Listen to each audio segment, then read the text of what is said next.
Y vamos a continuar con las sesiones correspondientes a la semana 4 de clases.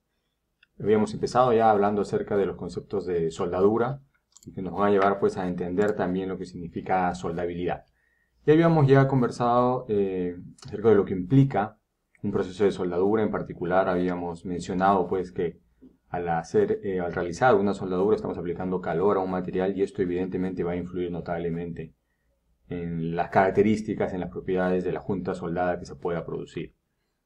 Echemos un vistazo en detalle a lo que ocurre justamente aquí en donde se indica con el círculo en color rojo, es decir, a la zona en donde se encuentra la antorcha de soldadura y donde se está generando propiamente el arco eléctrico, ¿verdad? Este pequeño GIF nos permite visualizar, por supuesto, gracias a una cámara de alta velocidad, la manera en la que se está transfiriendo, digamos, una gota líquida a partir del electrodo de soldadura durante el proceso de soldadura. Allí podemos ver en la parte superior el electrodo, ¿sí?, que es el material que se está fundiendo, lo que vendría a ser el metal de aporte, para depositarse justamente sobre el metal base que aparece en la parte inferior. Esto, digamos, la fusión del material de aporte ocurre debido a el calor que se genera, el calor que se produce en el arco eléctrico que se forma, ¿verdad?, entre el electrodo y el metal base. A su vez, se genera o se necesita, se requiere de una atmósfera protectora, la cual ya habíamos conversado, ¿verdad? En el caso de los electrodos revestidos, esta se encuentra, o los elementos que conforman esta atmósfera protectora se encuentran en el fundente, que está adherido a la varilla de acero para formar el electrodo, ¿sí? Y además, esto da lugar justamente a lo que se conoce como el charco de soldadura, es decir, toda esa gota líquida que va cayendo sobre el metal base para dar lugar al cordón de soldadura. Cuando está en estado líquido se denomina el charco de soldadura, ¿verdad? Y esto posteriormente va solidificando para dar lugar al cordón de soldadura. Evidentemente este arco eléctrico está generando pues un calor importante, ¿verdad?, para fundir el metal. Y ese calor no solo está afectando al electrodo, sino que también está afectando al metal base, ¿no? En realidad está afectando a toda la unión, a toda la junta soldada que se está realizando.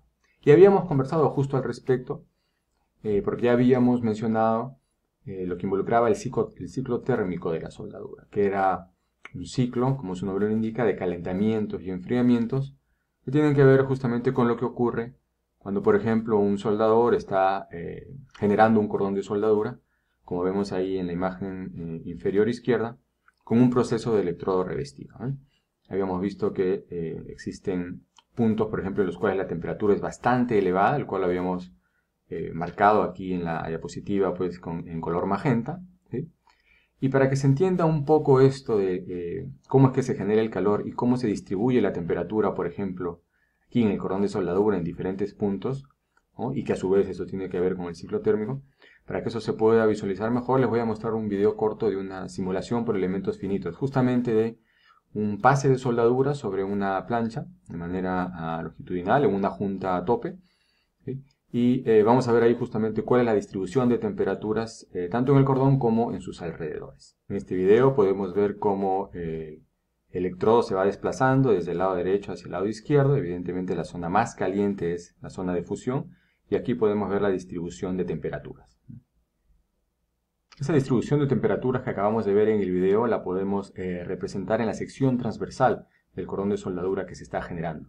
Esta diapositiva también la habíamos discutido ya en la última clase y habíamos visto cómo en distintos puntos, dependiendo de dónde nos encontrábamos en el cordón de soldadura, se alcanzaban distintas temperaturas, ¿verdad? Así, por ejemplo, en la zona directa de fusión se alcanzaban las máximas temperaturas en el metal de soldadura, ¿sí? Mientras que en la zona afectada por el calor, dependiendo de la distancia desde el centro, es decir, desde la zona de máxima temperatura, se podían alcanzar distintas temperaturas y lo habíamos relacionado justamente con el diagrama de fases hierro-carbono para ver en qué fase se encontraba el metal en ese momento del calentamiento. Ya hemos discutido lo que potencialmente podría ocurrir en función del enfriamiento, ¿verdad? Es decir, si llegábamos a temperaturas de austenización y si el acero es lo suficientemente templable o si las velocidades de enfriamiento son muy rápidas, hay muchas posibilidades de formar aquí estructuras duras, estructuras de carácter frágil. Ok, ahora, ¿cómo podemos evidenciar esto en mayor medida? Es decir, lo que puede ocurrir aquí en términos de crecimiento de grano o transformación a fases más finas. Esta diapositiva nos va a ayudar a entender eso. Lo que estamos viendo aquí es algo muy similar a lo que vimos en la diapositiva anterior, con la diferencia que aquí tenemos una representación de la estructura que se tendría en cada una de esas zonas que alcanzan distintas temperaturas. Acá tenemos una fotografía justamente de la unión soldada, una macrografía mejor dicho, y acá tenemos una representación de lo que sería la microestructura en esta unión. El gráfico es el mismo, aplica para un acero de 0.3% de carbono, como en el caso de la diapositiva anterior, ¿sí? Y vamos a ver, por ejemplo, en el primer punto, o en la primera región, si hablamos del metal de soldadura, es donde vamos a tener justamente las mayores temperaturas. En el momento en que el electrodo esté allí, vamos a alcanzar tranquilamente temperaturas, evidentemente en las cuales el material va a estar en estado líquido. Y cuando empiece a solidificar, esto va a ocurrir evidentemente siguiendo la dirección de enfriamiento. Como esta zona que estoy marcando con el puntero es la que está en contacto justamente, o es directamente el material base, ¿verdad? O sea, allí hay metal. Esa va a ser la zona que va a promover el enfriamiento más rápido. Pues aquí vamos a tener metal líquido que se está depositando, va a entrar en contacto con ese metal base que está frío, y allí va a empezar a crecer justamente la estructura. Los granos van a crecer con una estructura columnar, ¿sí? Con dirección de crecimiento en sentido justamente de la disipación de calor, ¿no? Entonces crecen de una manera elongada, tal como vemos aquí. Bien, eso es en lo que corresponde al metal de soldadura. ¿Qué pasa en la zona adyacente? Justamente en esa línea, ¿sí? En donde se genera el contacto entre el metal líquido y el metal base, vamos a tener lo que se conoce como la línea de fusión, y ahí va a haber una fusión incompleta, ¿sí? Es decir, va a haber una zona que se va a fundir, luego vamos a ver cómo se denomina esta región, podemos ir adelantando. Esta es la zona de dilución, una parte del material base se va a fundir para combinarse con el metal de aporte y de esa manera formar el metal de soldadura. Ahí ocurre una fusión incompleta, y ahí estamos hablando de temperaturas en las cuales podemos tener efectivamente una parte en estado líquido y otra parte en estado sólido. Si seguimos desplazándonos hacia el interior ya en el material base, vamos a llegar a zonas que evidentemente, de acuerdo a la distribución de temperatura, van a alcanzar menores temperaturas. Esa es la zona que se llama campo de sobrecalentamiento. De allí, dependiendo de la temperatura que alcancemos, podremos tener pues, estructuras de grano muy grande. A la temperatura de austenización vamos a tener fase austenítica, y dependiendo de las condiciones de enfriamiento y por supuesto de la templabilidad del acero, habrá o no posibilidad de formar estructuras frágiles del tipo martensita, ¿no? Si seguimos desplazándonos hacia la derecha, vamos a llegar ya a una zona en donde las temperaturas de calentamiento van a ser menores, aún en el rango austenítico, y suponiendo que esto se enfríe en aire y que el acero no sea muy templable, lo que va a ocurrir es que vamos a tener estructuras típicas de un tratamiento térmico de normalizado, estructuras finas, ¿verdad? Una perlita fina, por ejemplo, ¿no? Esas son las temperaturas que se van a alcanzar en esa región. Seguimos alejándonos de la zona de máxima temperatura y vamos a llegar ya a una región en la cual vamos a alcanzar temperaturas que pueden estar un poco por encima o por debajo de la temperatura eutectoide y que van a dar lugar a fenómenos de recristalización. Entonces tendremos una microestructura típica de recristalización, donde podemos tener una combinación de una estructura fina y también una estructura gruesa dependiendo de la temperatura a la cual llegue la unión soldada. Bien, esto es sencillo de visualizar, ¿verdad? Cuando, por ejemplo, asumimos que se trata de una unión con un solo cordón de soldadura depositado de una sola vez, pero en la práctica hay muchos casos en los cuales no es un solo cordón el que se deposita, sino son varios, es decir, varios pases de soldadura para rellenar una junta, una unión, ¿sí? Vamos a ver qué ocurre con una simulación también de elementos finitos. Cuando se tiene esa situación, vamos a poder observar que la distribución de calor ya no es tan sencilla como la que vimos en la simulación anterior, debido a que cada uno de los pases va a contribuir, ¿verdad?, en suministrar calor a la junta, de tal manera que cuando el siguiente pase venga, la junta ya va a estar a otra temperatura. Entonces, la interacción que hay entre cordón y cordón va a dar lugar pues, a un ciclo térmico que ya no es tan sencillo como el que hemos podido visualizar con esta diapositiva y la anterior, ¿ya? Entonces, vamos a ver ese video. Bien, aquí podemos ver una junta en B y podemos evidenciar lo que ocurre cuando estamos depositando pase por pase de soldadura, ¿verdad? El primero fue el pase de raíz y ahora vienen ya los pases de relleno. Se puede ver la distribución de temperatura y se puede ver cómo ya el metal base empieza a alcanzar una temperatura mayor con cada pase que se le va adicionando a la junta soldada. En los casos que hemos podido visualizar en las simulaciones, corresponden pues a cordones depositados de manera plana, horizontal, sobre unas planchas de soldadura, ¿no? En una junta en B también llenada con varios pases. Pero lo mismo ocurre respecto a la generación de calor y a la formación de una distribución de temperatura. Por ejemplo, en la soldadura de tuberías, tal como estamos viendo aquí en esta simulación también por elementos finitos del lado izquierdo, podemos ver cómo la máxima o la zona de máxima temperatura corresponde a la zona justamente en la que está la punta del electrodo, en donde se está fundiendo el material, y se puede ver cómo se genera toda una distribución de temperatura, que viene dada justamente por esta escala, ¿sí? En la pared justamente de esa tubería, ¿no? Acá vemos también con un GIF animado más o menos la representación de lo que sería la soldadura que está generando esta distribución de calor. Bien, independientemente de si se trata de una tubería o si se trata pues de un par de planchas que están siendo unidas de manera simple, se van a generar una serie de zonas en la unión soldada, ¿sí? En la parte superior estamos viendo justamente una macrografía de una junta soldada, dos planchas, las vemos allí, ¿sí? Que han sido soldadas, acá está toda la zona de soldadura, ¿sí? Y vamos a empezar a visualizar las diferentes regiones que podemos encontrar en esta unión soldada. Bueno, el metal base es lo primero, corresponde justamente a las dos planchas que están siendo soldadas, por ejemplo, un acero, ¿sí?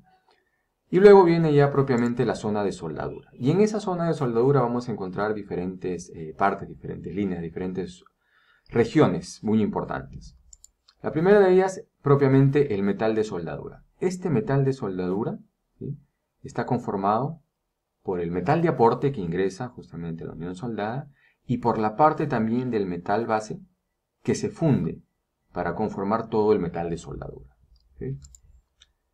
Hay una parte que efectivamente pues que se funde de este metal base, ¿sí?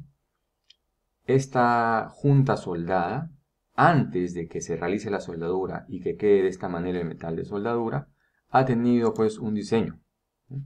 Este ha sido el borde antes de que se inicie la soldadura, ¿verdad? Ese mismo borde es este que está denotándose aquí con esta flecha. Es el borde inicial de la unión, ¿okay? Cuando empieza la soldadura ya se empieza a fundir propiamente una parte del metal base y eso da lugar justamente a lo que se conoce como la línea de fusión, ¿sí? Es la línea que define lo que se ha fundido del metal base y entra a formar parte del metal de soldadura. Por supuesto podemos tranquilamente identificar esa área, ¿no? En una macrografía también se puede identificar, en este caso es simétrica, la unión. Y si tomamos en consideración justamente las áreas, ¿no?, o el peso, el volumen del material que se está fundiendo, podemos determinar un factor muy importante en la soldadura que se denomina el porcentaje de dilución. El porcentaje de dilución es la cantidad, el peso, el volumen del material base, ¿sí?, que se está fundiendo para dar lugar al metal de soldadura en conjunto con el metal de aporte que está siendo depositado.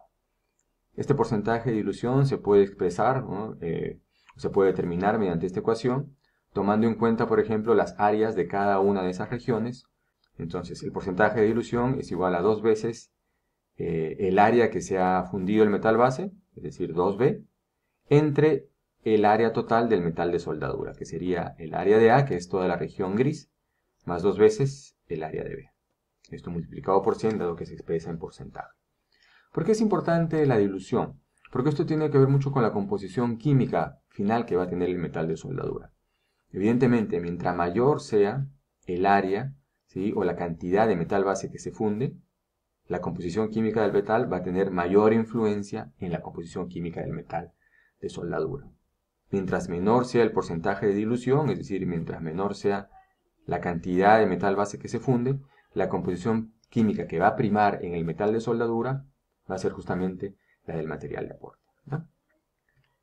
Y la última zona, pero no por esto la menos importante, sino al contrario, más bien es una de las más importantes de una unión soldada y además con gran potencial para poder generar problemas más adelante, es lo que se denomina como la ZAC, o la zona afectada por el calor, o también conocida como ZAT, zona afectada térmicamente. En inglés, seguro ustedes van a ver el acrónimo HAZZ, que viene de Heat Affected Zone. Ya les he dicho que hay que aprender a manejar la terminología en el idioma inglés, porque los códigos de soldadura, estándares, de los cuales vamos a hablar más adelante, vienen en inglés. Bien, esta es una junta que se denomina una junta a tope, una junta en B, como estamos viendo aquí, ¿sí? Y como estamos viendo también en esta fotografía. Aquí estamos viendo ya dos planchas que han sido soldadas a tope. Esta es una macrografía de esta unión. Esa junta se denomina unión a tope, o en inglés, groove o butt weld. ¿Sí? Esa es la terminología que se utiliza también en los códigos. Pero no es el único tipo de junta, ¿no? Existe otro tipo que se denomina la junta o unión de filete. Esto se utiliza mucho, por ejemplo, cuando se fabrican vigas en T, vigas en I.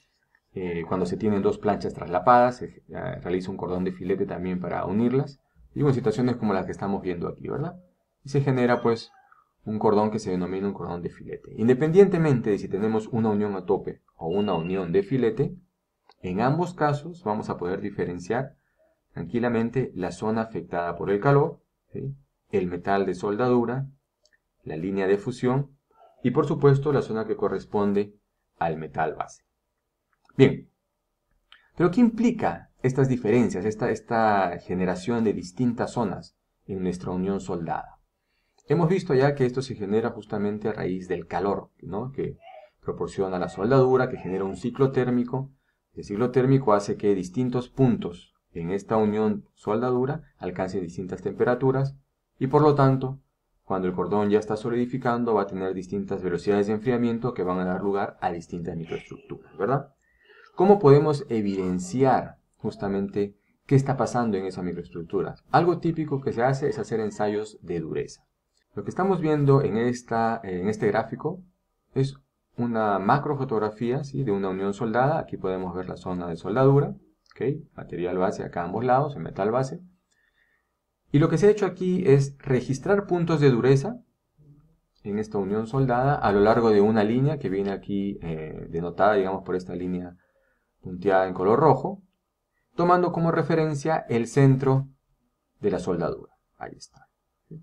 Entonces, cada una de estas curvas que ustedes ven aquí en color azul, magenta, anaranjado y verde, corresponde a medidas de dureza en esta línea, ¿sí? Para diferentes condiciones de esa unión soldada. Es decir, la línea azul corresponde a medidas de dureza luego de haber sido realizada la soldadura, mientras que las otras líneas corresponden a los valores que se han obtenido de dureza en esa misma línea, pero luego de que la soldadura ha sido sometida a una serie de tratamientos térmicos, ¿no? Aquí podemos diferenciar claramente también las zonas de la soldadura, pero además podemos ver cómo varían los valores de dureza en función de la zona en la que nos encontremos. Por ejemplo, si hablamos del metal de soldadura propiamente, ¿sí? Que ya sabemos que está conformado por el material de aporte más la parte que se diluye del metal base. Fíjense, el metal de soldadura tiene una dureza, en el caso de la probeta o de la muestra recién soldada, de aproximadamente, vamos a decir, 100 Vickers. ¿Okay? O sea, la dureza aquí en el metal de soldadura. ¿Okay? ¿Qué pasa con la dureza de la zona afectada por el calor, que es la zona inmediatamente adyacente al metal de soldadura? Vemos que la dureza disminuye, ¿sí? Llegando a alcanzar valores de hasta 85 Vickers, es decir, de 100 a 85 Vickers aproximadamente. ¿Sí?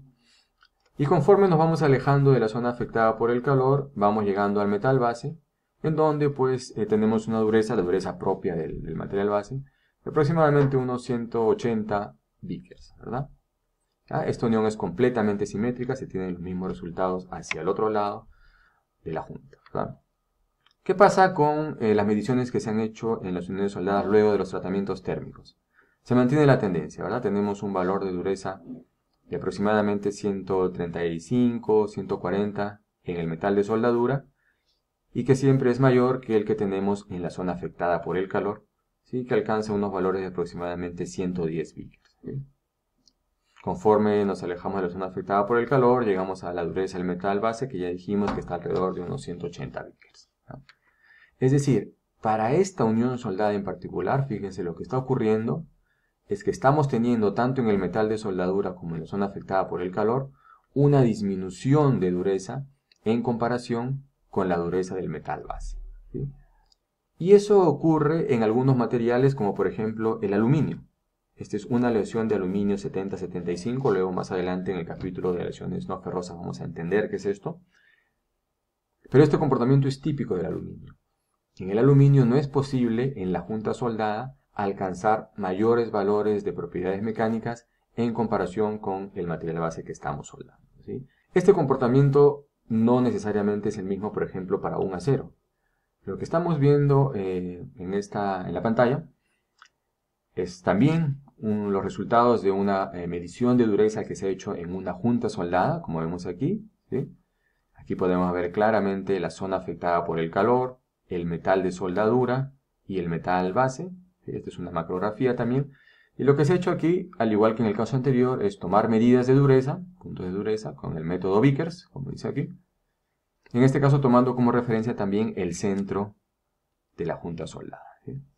Pero aquí solo se está representando en el gráfico, se está ploteando uno de los lados del cordón de soldadura. Ya dijimos que es simétrica la unión, ¿verdad?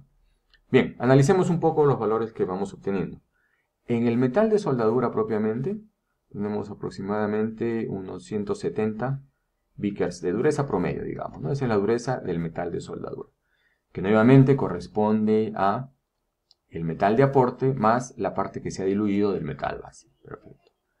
Veamos ahora qué pasa con la zona afectada por el calor. En este caso, a diferencia de lo que ocurría en el aluminio, fíjense, tenemos una zona afectada por el calor más dura, no solo que el metal de soldadura, sino también más dura que el metal base, cuya dureza ya viene dada por los puntos que están fuera de la zona afectada por el calor, ¿verdad? Y ahí tenemos aproximadamente unos 190 Vickers. Pero fíjense los valores que se pueden alcanzar en la zona afectada por el calor. Casi 300, picos de 300 Vickers, ¿no? Que eso ya es bastante duro. Ahora, ¿por qué se da esta situación? Fíjense. Este acero, el que se está soldando aquí, es un acero de baja aleación. De los aceros justamente que hemos revisado, que hemos visto en el capítulo anterior del curso. ¿Y cuál es la característica de estos aceros? Desde el punto de vista de cuando son expuestos al calor. Hemos hablado de algo que se favorece bastante en estos aceros debido justamente a la composición química que tienen, ¿no? Los elementos de aleación.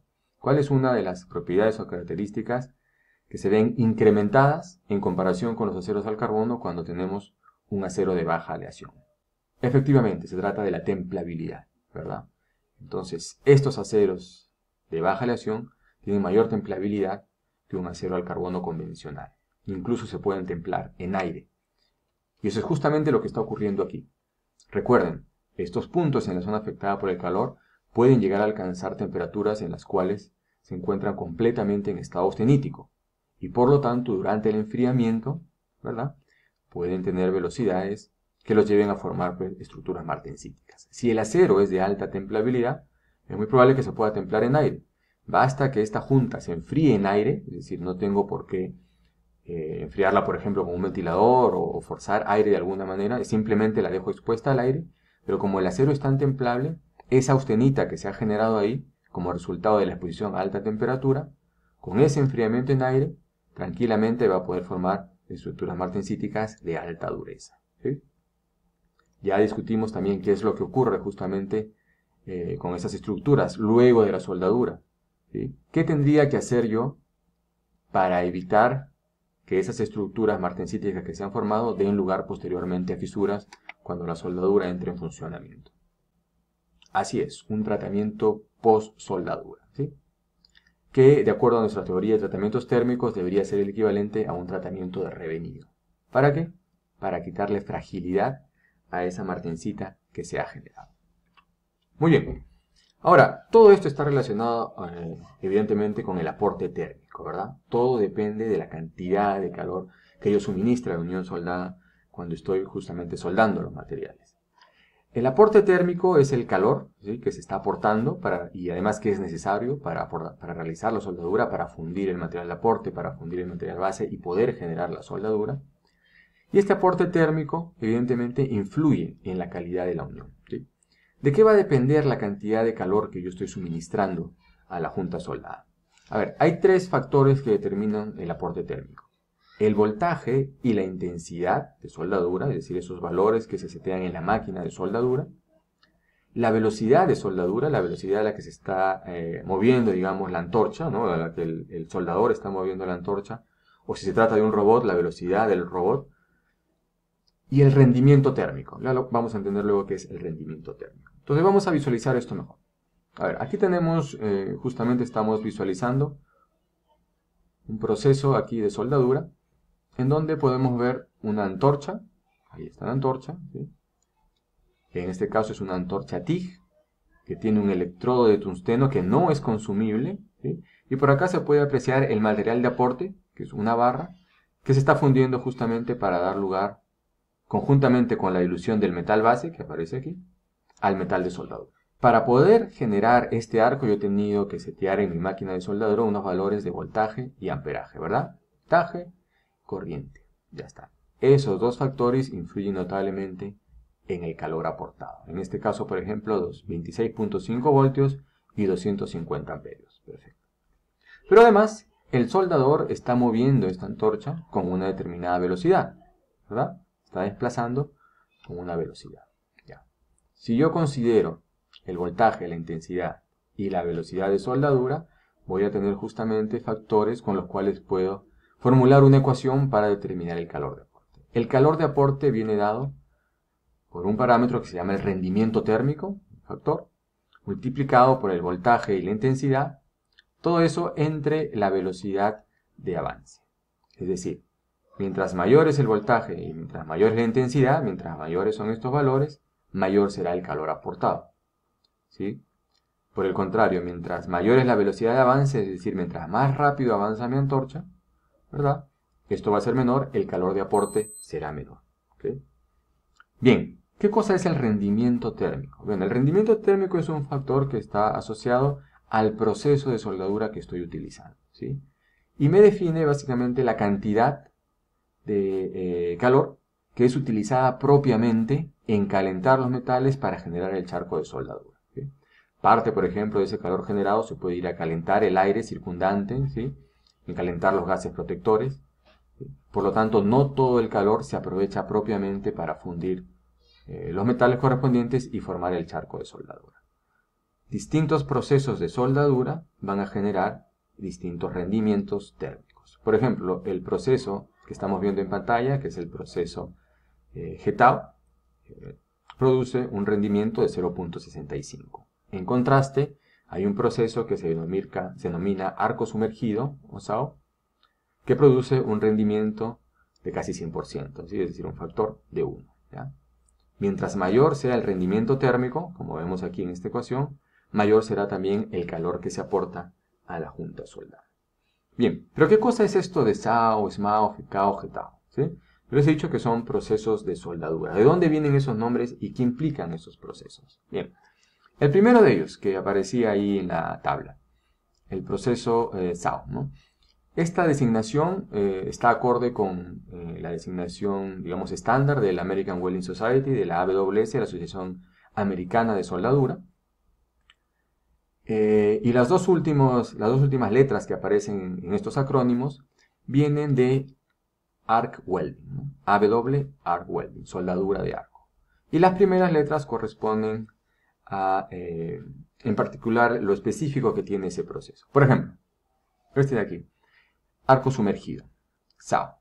La S viene de Submerged Arc Welding. Es un proceso en el cual el arco, como su nombre lo indica, está sumergido. Uno no ve el arco eléctrico a diferencia de lo que ocurre en el resto de procesos, en donde uno puede ver tranquilamente la chispa, el arco propiamente, ¿verdad?